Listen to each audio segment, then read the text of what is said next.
The following program deals frankly with street gangs. The subject matter and the sometimes harsh language of the street may be offensive to some viewers. Therefore, viewer discretion is advised. It is really inconceivable the way they're so thoughtless in killing. I like to fight and I like to do violent things. I like to shoot people, you know. So when I don't got no money, I'll go and rob him. He's easy. All you gotta do is beat the shit out of him and take his money. Something that I shouldn't have to live with. You know, I should be able to walk out my front door and not be afraid. I don't fear a whole lot of things in life, but people firebombing my house or shooting through my window scare the hell out of me. There'll always be gangs, no matter what. Cribs don't never die, they just multiply.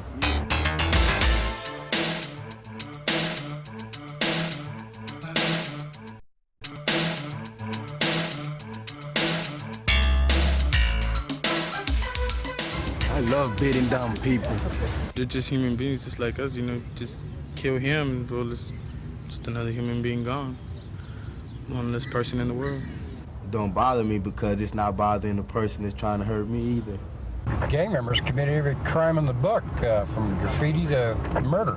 Yes, it's safe to say that whenever you see a street gang member, you see a walking, talking crime wave.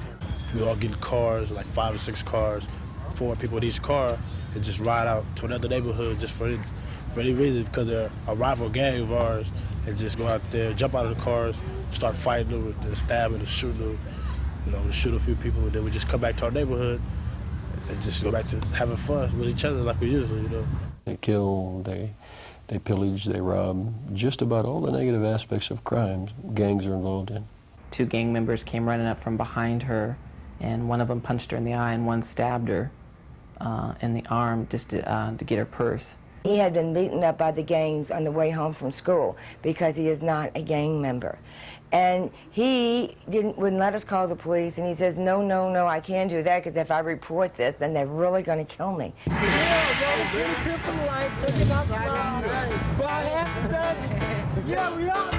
In Long Beach, there are 33 street gangs identified, with 9 of those gangs being the worst of the worst. Probably the black street gangs are the most violent, followed by Hispanic street gangs, which fight over territory and turf.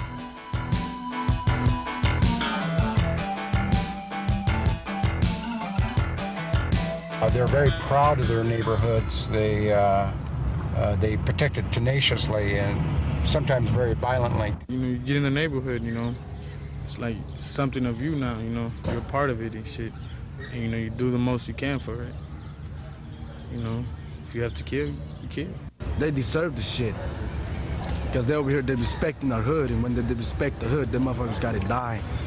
The black gangs, they're fighting over turf, but for a different reason. The reason they're fighting over turf is for the control of crack cocaine. A lot of guys, they really fighting over the drugs now. They want to sell the drug because it's a good way to make money, you know. It's easy money, but it's hard time, you know. From my kitchen window, I could see the drug dealing every day. I had an umbrella table and a patio out in my backyard. I'd go out there and sit, and it didn't bother them. They just kept dealing right in front of me. We always be still around as the drugs are around, because we like to do drugs. We like to get fucked up in the PCP, weed, Primos, rocks, coke, whatever. We want to get high on it and party. That's the way we party. When we party, we use drugs to get high on it. If there are no drugs, how are we gonna party? It won't be no fun. A lot of this substance abuse is regarding despair. They don't have anything else.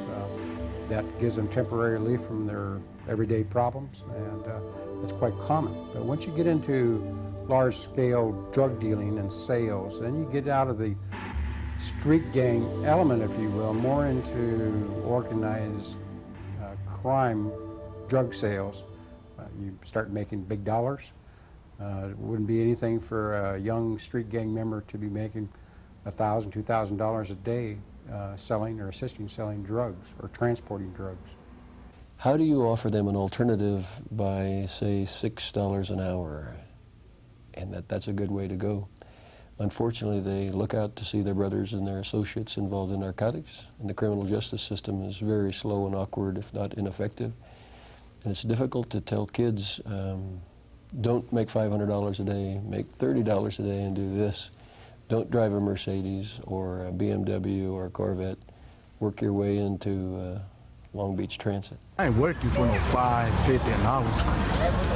Fuck all that. I prefer to go rob people and make more money and sell drugs and get high at the same time, you know, and gangbang. In the streets, you know, the only way you can make a living is selling dope. It's about it, you know. You can't keep a job, you know, when you're out in the streets, because sometimes you forget about a job, you know, kick it all night and say, heck with the job, you know. Many gang members turned drug dealers are, they now have a lot of money to spend. They drive big, expensive, exotic cars. They have fine clothes, a lot of gold jewelry. They have the things that they were never able to obtain in other legal means. It's good to be in the gang because of the money and the power, you know. Really, the money is the main thing. Everything comes with it. Greed is good.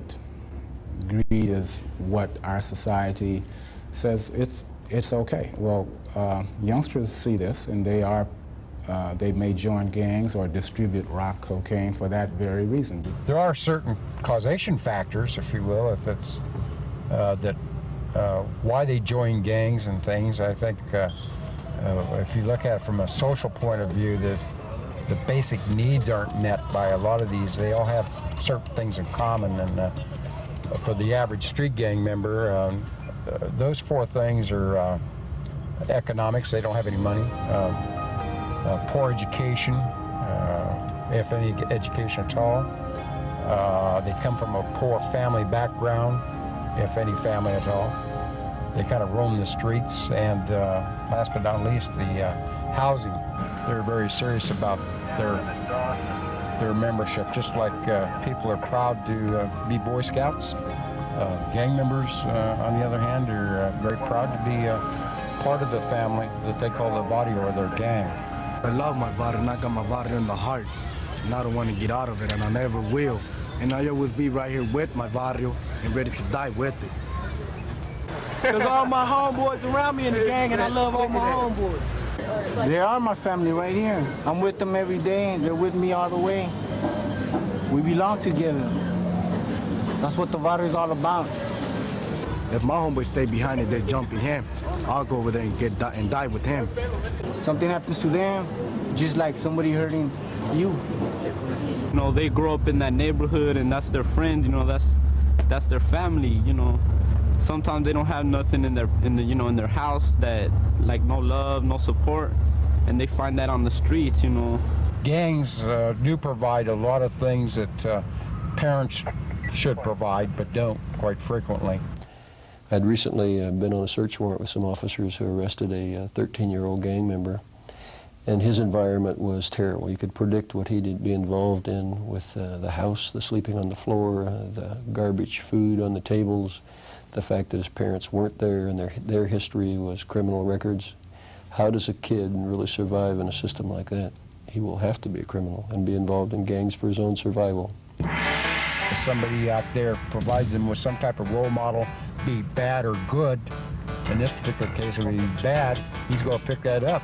If it's better than the situation that he's coming from in his own house, this gang out here has given him food, clothes, affection, friendship, protection, camaraderie.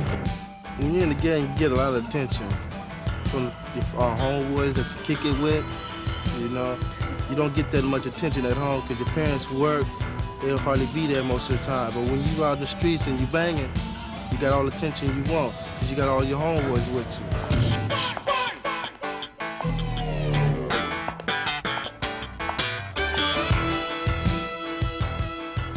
Violence in gang culture is part of the gang phenomenon, which right from the beginning, when a youth joins a street gang, he gets jumped into or he's initiated into a gang. And there'll be like all the guys, like 70, 80 guys up at the park, and 30 guys out of the crowd will just get together, you know, guys that be your size or anything, they were all just standing in a line together, some on this side, like 15 on this side, 15 on this side. And you'd have to go through the line and just fight your way to make it through the end of the line. When you jump in it, we telling you to back it up. It's not a fucking game that you jumping in. Some people call broken ribs, legs, wrists, neck, broken nose, teeth knocked out, broken jaw, you know, because they seriously be trying to hurt you, you know. They be for real, but they want to be your friends, you know. And that's, it's crazy, but it's real, you know. Every day it's happening. Someone new is getting put on the set. All these kids and gang members and things, the reason they join these gangs are for protection. You got so many enemies in different places, you just don't know what to do. You know, that's why you have a gang. Because they're there for you, and whenever you need them, they just help you out. Two had my legs, one had my arms, and they was just having, and they just stuck me, you know, and I tried to jump back, and as I did, it just went straight down. And it happened right here. Tell you what, you know, everybody when it comes up, you know, everybody's afraid to die, but when you gang banging with your homie and you backing up the neighborhood, you just say fuck it, you know. You don't got nothing else to do, so they just, if they're gonna kill me, they just let them kill me.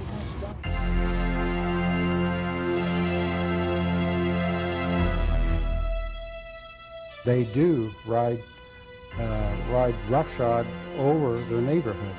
They control that in the fact that they think they're soldiers for the neighborhood or protecting their neighborhood. But in fact, the normal people or the poor people or the people that live in that neighborhood are terrorized by street gang members on an ongoing basis. Well, we started with a giant German Shepherd out back, and we've also put steel bars all the way around on every window that is possibly accessible. I put in a front door that's similar to the one they must have on Fort Knox. It's got 3 deadbolts, 4 hinges, and it's 2 inches solid thick. I used to be an avid runner, and I've gotten away from that just because I do not like going out and having to run through a gang of people standing outside of my house. I see children that are killing other children, children with very low self-esteem, and their only way to really feel good about themselves is to see how bad they can be.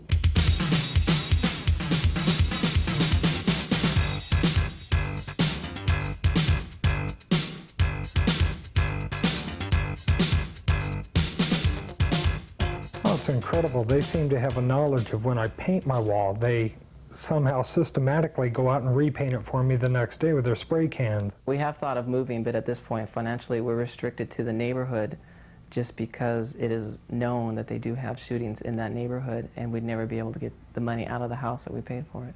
My concern are with our clients, of course, that when they come down here and their cars are vandalized, the radios are stolen or the windows are broken, then they don't want to come to our facility any longer, and it affects the business in the entire downtown area. I want to let the individual gang member know on the street that we're going to put up a fight for the citizens of Long Beach so that they can walk the streets safely and not be exposed to gang violence. We conduct gang sweeps where we team those gang officers with patrol officers and intelligence officers and go out and work the criminal activity in the streets. The purpose of the gang sweeps to have a high-profile, strong impact on street-level gang members. We want them to know that we're out there, we're enforcing the letter of the law, and we're not going to put up with any violations of the law in the city of Long Beach that we see and observe and able to enforce. Part that concerns me about it is that they have no moral values, that they don't respect anybody's property, they have no respect for human life, and they really don't care about society as most of us see it. And I think that's a real tragedy because they do have to live in this world along with everybody else. I like to fight, and I like to do violent things. I like to shoot people, you know. People, it's like, man, I like to shoot them. It's fun to me, you know. I really don't care about it. A lot of people, after they do something wrong to a person, they think about it later, you know. But it's like time to me. It just passes on, you know. And I never have a feeling after that or anything. It doesn't bother me when I sleep or anything. Because people ask me, you know, I just got out of jail for murder, you know. And they ask me, well, does it bother you? But it doesn't bother me. It's like, it's nothing. The gang problem is not just a law enforcement problem. The gang problem is deeply seated in our society. And it's not only law enforcement's responsibility, but everybody's responsibility to try to cure this. Enforcement alone will not remedy the gang violence situation. The only way that we are going to ever get a hold on gangs is if we approach it at an early stage. Thus comes into play our children.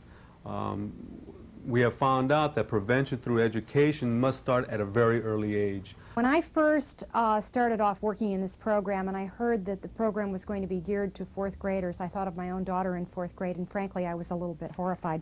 I thought the material was a little on the hard side, a little rough, perhaps too strong for a child 8 years old, say 7, 8, 9 years old. I have come to find out that that is absolutely not true. We have had students as young as 1st grade who were able to identify every single gang sign that was ever given. Writing the walls, writing on the walls, graffiti. And you fight, they have backup, you know. You fight, use guns. And you fight with somebody, you get some more people and you jump them. You know? See? That's what backup means. They think of it as a club or something fun that they can do or something to occupy their time or hanging out with the guys from the neighborhood, but they don't think about putting, for example, their younger sister or brother in the path of a bullet from a drive-by shooting, or mom or dad. And when you can bring that home to them and you can really emphasize that point, it all falls in line. It's not as fun anymore like when I was a kid. It was different when I was a kid, really, because it was just about fighting and, you know, snatch somebody's purse here, go eat some food, or, you know, drink a beer or something. You know, trying to act tough, you know, just to get a reputation. It's not like that now. It's like you in a deep hole and you can't find your way out. You ain't gonna never get out because it's dark and you don't know which way you're going. It's just like you just can't see nothing. You just there by yourself. 20s for life. And you in that hole for the rest of your life. I've been to the penitentiary and all that, but that's not a place for anybody to go. I done did 4 years straight. That's not nothing for nobody to do. Little kids today, I'd take note from what I'm saying right now, that gang banging ain't gonna get you nowhere. Get your lives together. It's already hard for us, as it is, to get a job. They find out that you've been to jail, you're a gang member, they don't want to hire you because you're trouble. Okay? But if you got a fresh start in life and you're growing up, you don't get in it, you got a better shot at getting a job and having a long life. Because, you know, for me, you know, there's not really that much opportunity left, you know. I have to be living one day at a time. Roughly less than 15% of the total gang population commit over 80% of the total gang-related crimes. Now, what that means is that there is a hardcore faction of the gang membership here in the city of Long Beach, which are comprised of the criminal element. But more importantly, what it suggests is that the majority of our gang kids who are affiliated with gangs, really have not, if you will, been lost in the criminal justice system, that we can salvage these children. If you have programs that are tied to something real, the reality means there's a job waiting, there's a future waiting, there's dignity in work. I think everyone responds to this. We need jobs, but the employees think, well, some of them are prejudiced and they think we're gonna steal from them. But over here, that's what we need, is jobs, so we can get out of this. We don't have nothing to do, so we just kick around, and hang around, and drink and party. And if we had jobs, then we have responsibilities. And we need jobs. As society, we have the responsibility to try to prevent them from getting into this by providing sufficient and responsible role models, and to assist them with various needs and like self-esteem, and make them feel like they're worth something. Yeah. For all the youngsters looking at us on TV right now, it ain't nothing, you know, it ain't nothing good. So I like to see, you know, if they go to school, don't get into it. Don't get you into it. You don't want to bang. Because you don't want to bang. Once you're in, you can't get out. If we in it, we can't get out right now. You know what I'm saying? And it ain't no fun being a youngster coming up banging. I don't want to get into it. I feel better. I can walk around, you know, all over. Have to worry about nobody messing with me. And I got a family, a boy and a little girl. And I don't want to gangbang. I was going to jail at 12, so I've been going to jail a long time. And finally, I'm out now, so I'm out for good. I'm going to stay out, definitely. But I'm just telling you, just all the little kids listening who going to see this tape they making on me. Just stay out of it. Ain't nothing slick about it, because I'm in it right now. I'm never going to get out of it. It's always going to be inside me. And I just hope that they don't start. If you want to get shot at, you want to die at a young age, be my guest. Join the gang if you want to. But my advice, if you're smart enough, don't even join. This is my partners here can tell you. It's not worth, like we kicking out here now. Somebody just come by and drive-by shooting. It ain't worth it. We got little kids out here right now. Why should a little innocent bystander get hit for something that one person done, you know? If you love your parents, you wouldn't get in it. If you got respect for yourself, you wouldn't get in it. But if you don't have no respect for nobody, be my guest and join. Because they in the morgue, they already got a slab waiting for you. If you don't want to be on that slab, don't join.